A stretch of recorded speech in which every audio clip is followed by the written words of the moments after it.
안녕하세요. 수학을 강의하는 이민아입니다.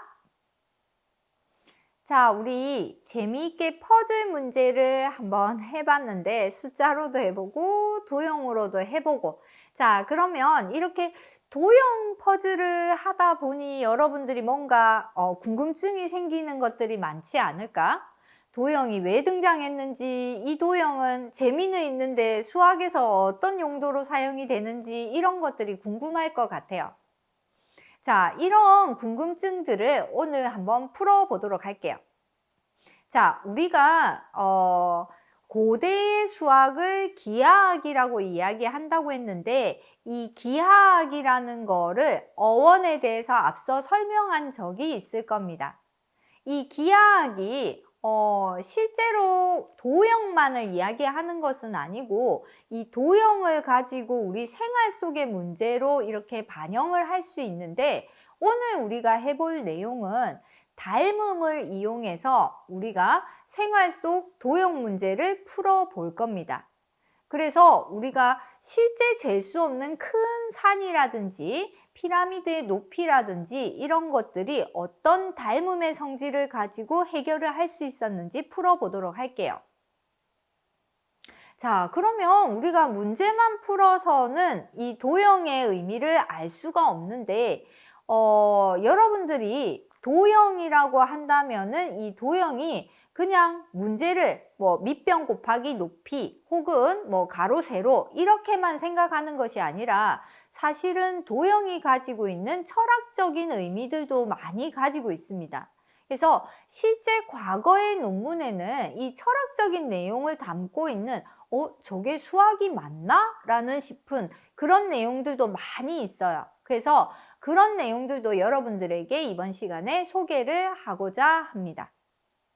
그래서 여러분들은 이번 차시의 수업을 듣고 나면 생활 속에서 등장하는 도형들은 어떤 게 있는가?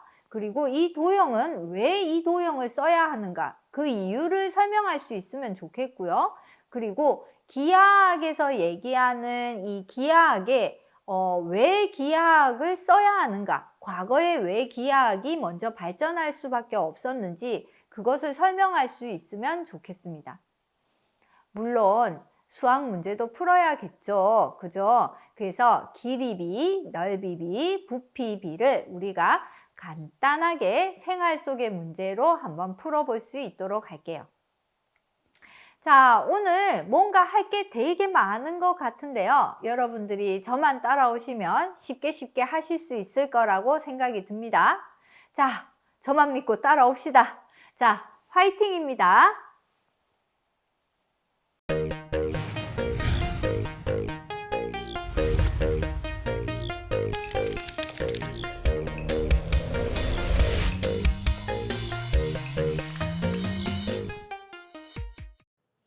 자, 우리 숫자 퍼즐, 도형 퍼즐 앞에서 다양한 게임들을 우리가 소개를 하기도 했는데 이것들의 기본이 기하학이 아닐까라는 생각이 듭니다.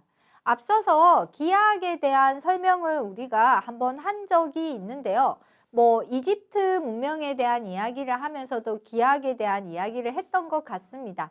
자, 우리가 기하학이라고 한다면 도형을 생각해 줘야 되는데 기본 도형이라는 것이 점과 선과 면으로 이루어져 있죠. 그러면 도형을 다루는 수학을 우리가 기하학이라고 생각해도 되겠다, 그죠? 자, 기하학은 지오메트리라고 해서 지오와 메트리, 이것에 대한 합성어라고 봐주면 될 것 같아요. 땅을 측량하는 학문이 기하학이라고 한다면 자, 우리 고대 그리스의 메소포타미아 그리고 이집트 같은 지역에서 기하학이 발전할 수밖에 없었죠. 그때 나왔던 기하학이 바로 고전 기하학이라고 봐주면 될 것 같아요. 물론 우리가 지금 다루는 기하학은 뭐 농경이나 건축을 위한 기하학을 이야기할 것은 아니고요. 우리 일상에서 볼 수 있는 도형 기하학을 이야기해 볼 겁니다. 자, 우리가 삼각형을 가지고 그것의 내심이다, 외심이다. 아마 중학교 때 여러분들이 내심, 외심할 때 수학이 많이 힘들지 않았을까라는 생각이 드는데, 자, 외심이라는 것은 우리가 외접원의 중심을 이야기하고요. 그리고 내심이라고 하는 것은 어떻게 되냐면 내접원의 중심이 됩니다. 자, 그러면 우리가 한번 생각을 해볼게요. 외심과 내심은 왜 필요할까를 한번 생각을 해본다면, 자, 제가 어떤 공원이 있는데요. 공원에서 여기 있는 텐트를 쳐야 하는데 이 텐트를 어디다가 칠까 고민이 됩니다. 자, 잘 보니까 이쪽에 화장실이 있어요. 화장실에 가깝게 우리가 텐트를 치면 좋을 것 같아요. 자, 그 다음에 이쪽에 보니까 개수대가 있어요.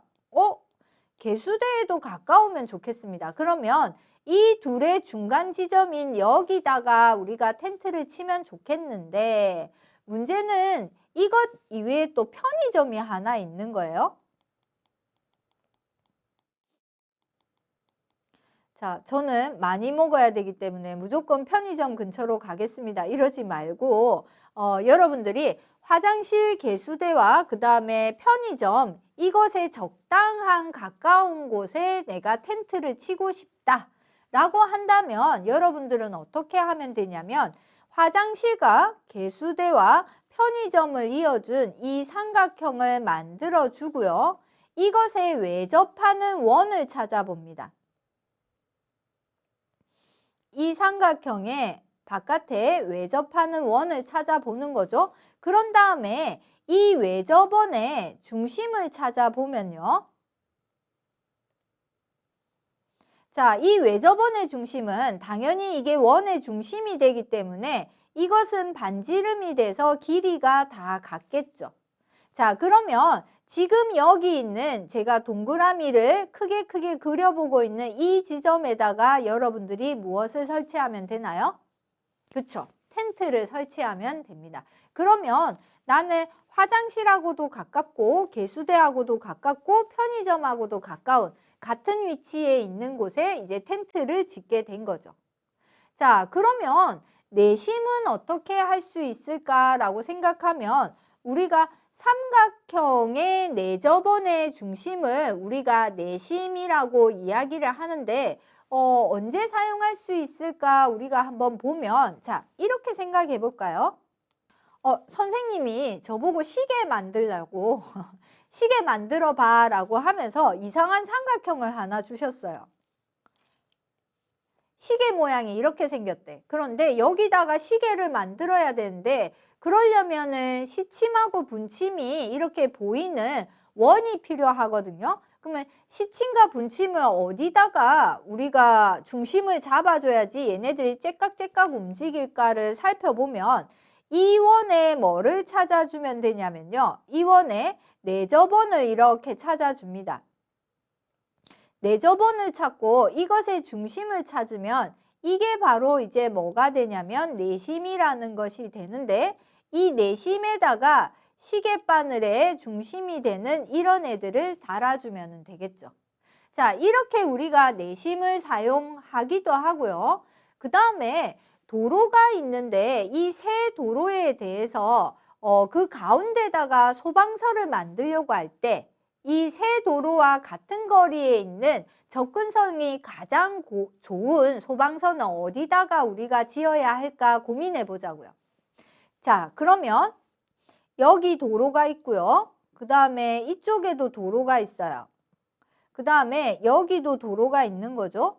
자, 이렇게 되어 있을 때 소방서를 어디다가 짓지라고 생각을 한다면 여러분들이 이 삼각형에 내접하는 원을 그려주고 이 안에 원의 중심에다가 우리가 뭘 만들어주면 되냐면 이제 소방서를 만들면 됩니다. 자, 왜 그러냐면은 우리가 내접원의 경우에는요, 이렇게 삼각형이 있을 때 이렇게 내접원을 해주면은 이 내저번의 중심과 변은 뭐가 되냐면은 수직이 돼요.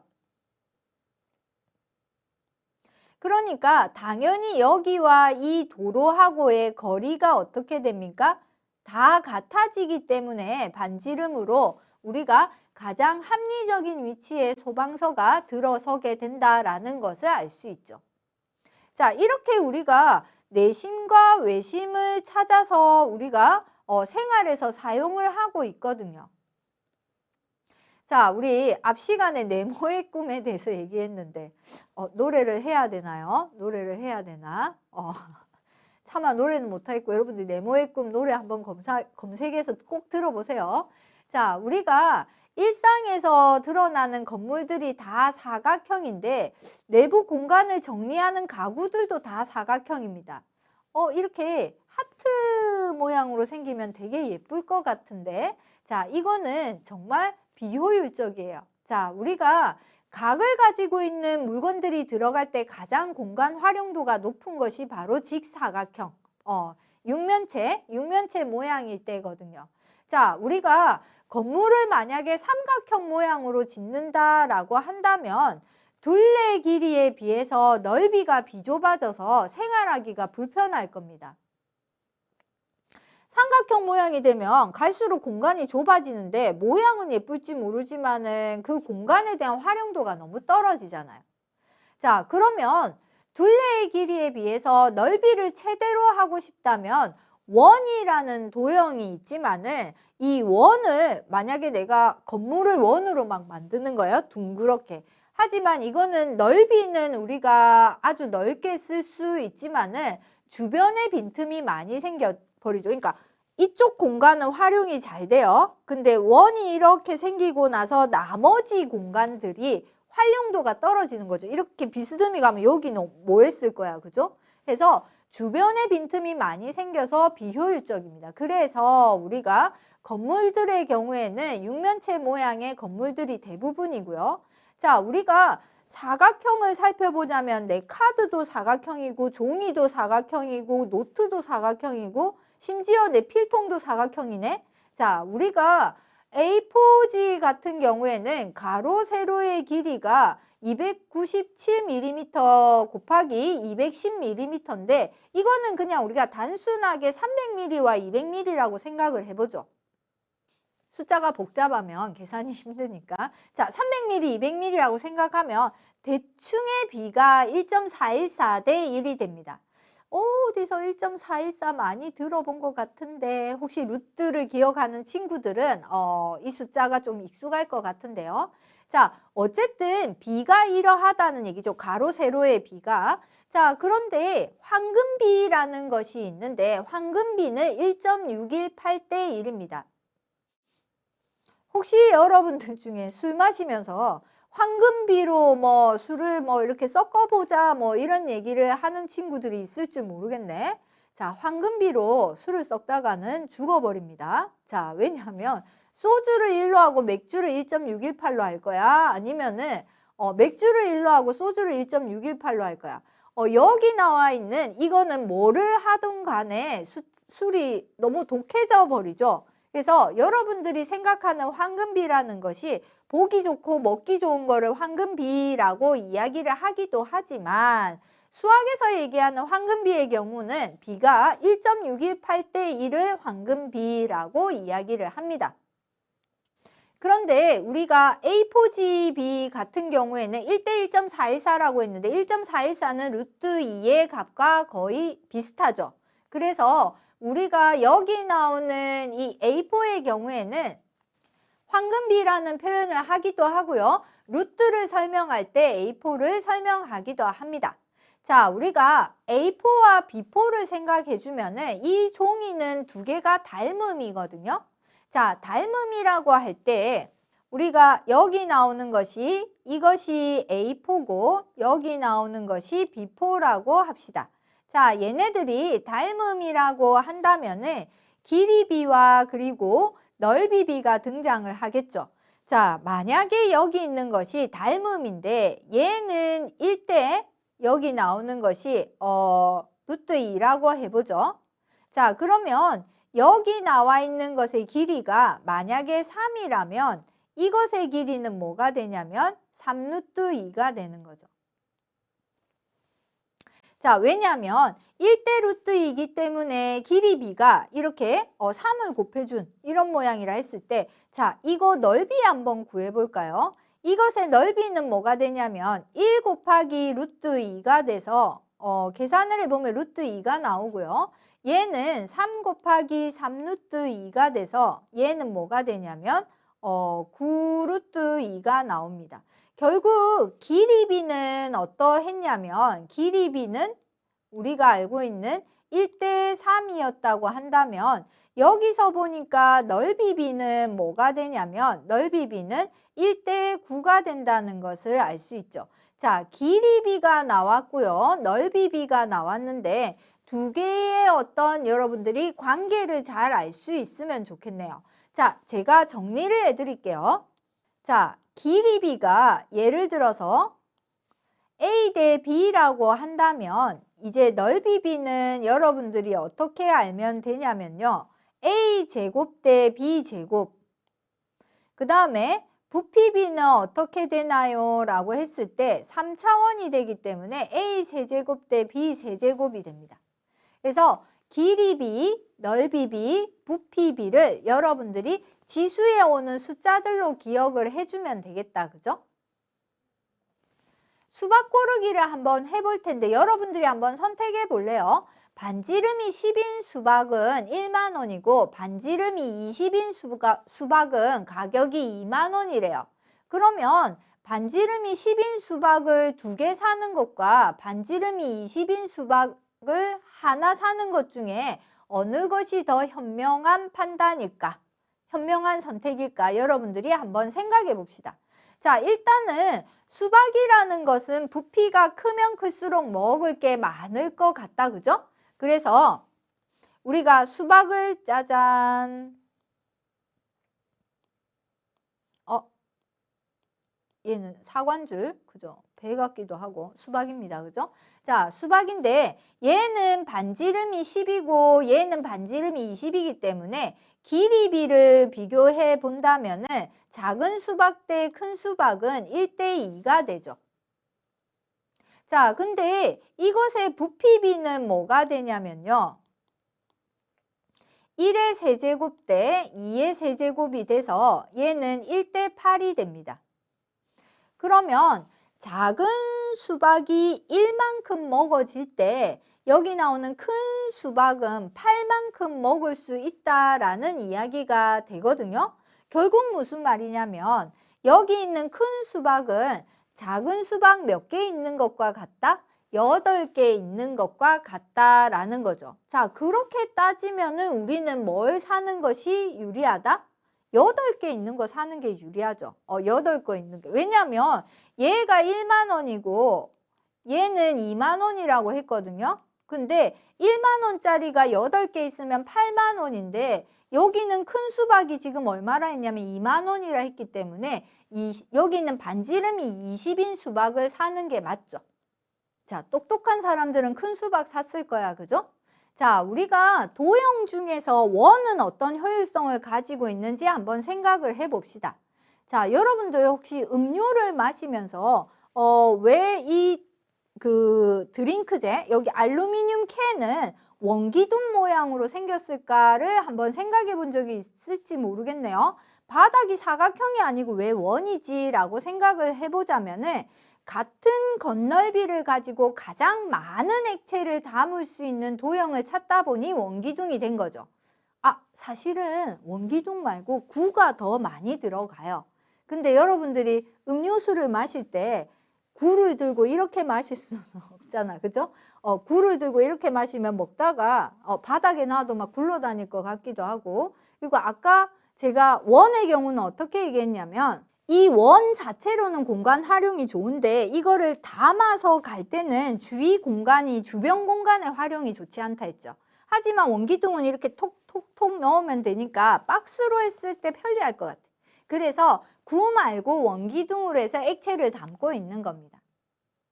자, 우리가 여기 나오는 원은 이렇게 중요한데요.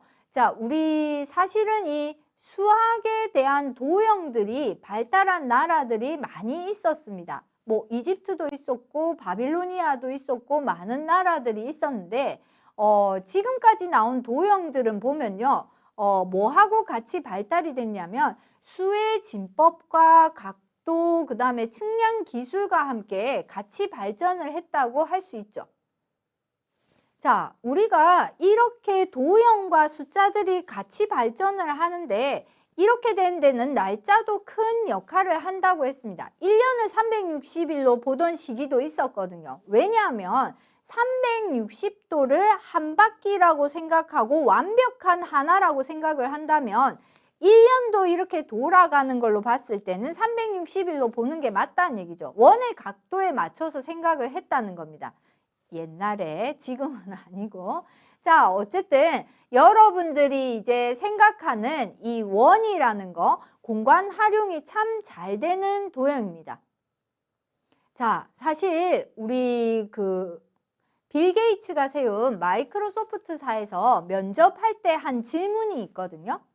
어떤 질문을 했냐면, 자, 맨홀 뚜껑은 대부분 둥근데 왜 그럽니까? 왜 그럴까요? 라고 질문을 던졌습니다. 사실은 이 질문 때문에 이 내용들이 책으로도 많이 쓰여 있고 신문 기사로도 많이 나와 있고 매스컴에서도 많이 얘기했기 때문에 여러분들은 아마 바로 대답을 할 수 있을 것 같아.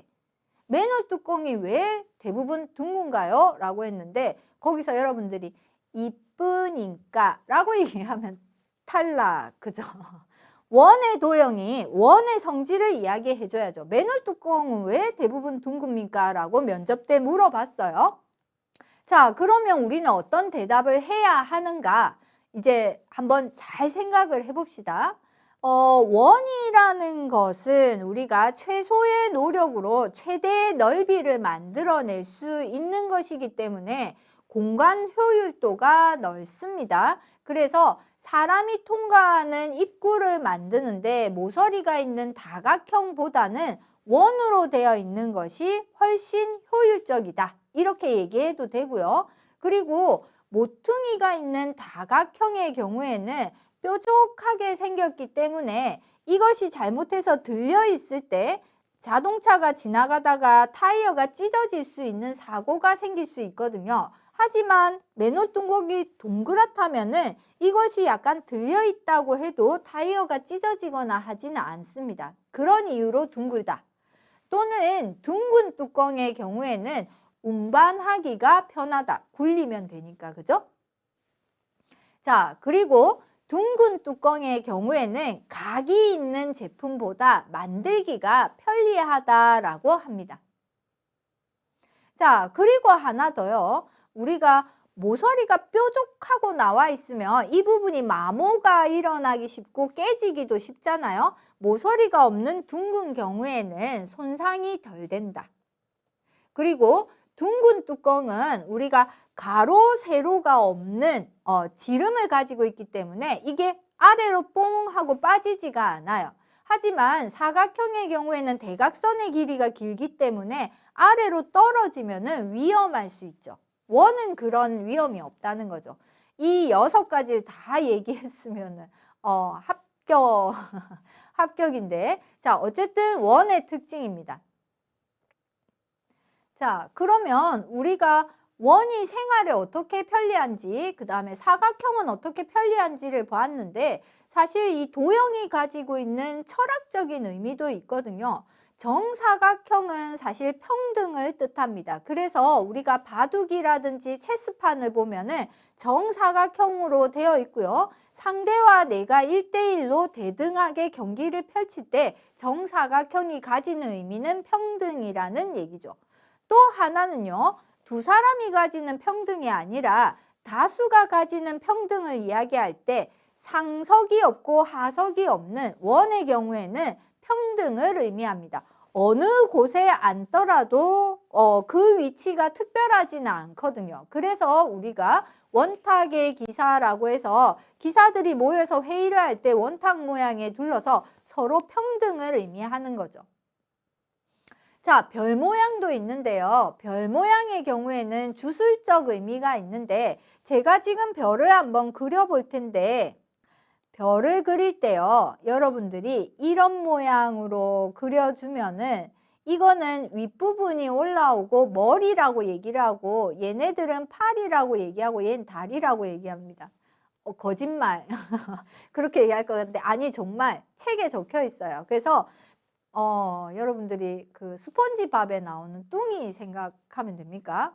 불가사리 개처럼. 그래서 이렇게 생긴 애들은 주술적으로 얘기할 때 악마를 쫓는 부적을 나타내고요. 이게 뒤집어진 모양의 경우에는 악마를 상징하는 걸로 되어 있습니다. 사실 이 별 모양에 대한 것이 문학 작품에서도 등장을 하는데 괴테의 파우스트라는 작품에서요. 메피스토펠레스가 여기 악마 메피스토펠레스를 쫓기 위해서 부적을 그리는데 펜타그램을 그리는 장면이 나옵니다. 이게 이제 요 모양.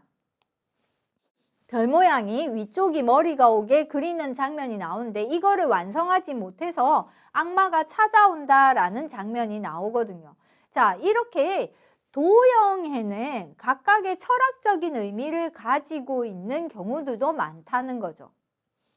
자, 우리가 어떻게 생각을 해보면은 도형이 가지는 철학적 의미가 무슨 의미가 있을까라는 생각이 들지만 예전에는 꽤 심각하게 이것에 대한 연구들을 많이 했다고 그래요. 그래서 우리가 도형이라고 한다면 뭐 원이라든지 오늘 사각형이라든지 이런 것들의 역할들을 살펴봤는데 주위를 한번 이렇게 둘러보세요. 둘러보면 온통 도형으로 되어 있을 겁니다. 온통 도형으로 되어 있을 텐데 여러분들 주변에서 나를 도와준 도형들은 어떤 도형이 있는지 어떤 성질을 가지고 있는지 한번 생각하는 하루가 되셨으면 좋겠습니다. 자, 오늘은 여기까지 하고요. 자, 늘 하는 말 있죠? 수학을 사랑하는 하루가 되시기 바랍니다. 감사합니다.